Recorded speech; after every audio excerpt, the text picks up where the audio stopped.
if you understand for your life, then life is a long lead. So if you believe in yourself, then you can do the everything what you want in your life. So never be the lose your hope, because your hope great will be your own lifestyle. And always be positive in yourself and give the right environment, right knowledge, right education in your mind. Your mind is the biggest asset in the world.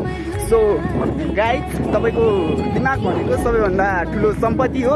तपाईको दिमागलाई राम्रो एउटा education, राम्रो एउटा शिक्षा, राम्रो वातावरण दिनुस्, ताकि तपाईको माइन्डले भोलिको दिनमा केही न केही एउटा लाइफमा परिवर्तन गराओस् नि त. किनकि आजको दिनमा many peoples want to be the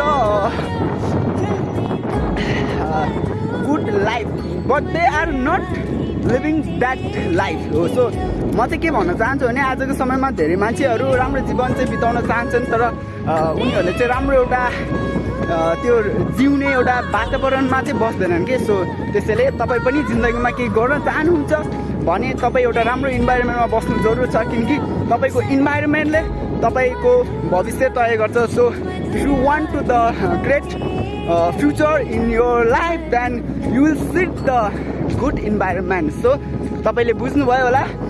thank you so much तपाईँले यो भिडियो हेरिदिनु भएकोमा. So I will be the trying to improving in my self.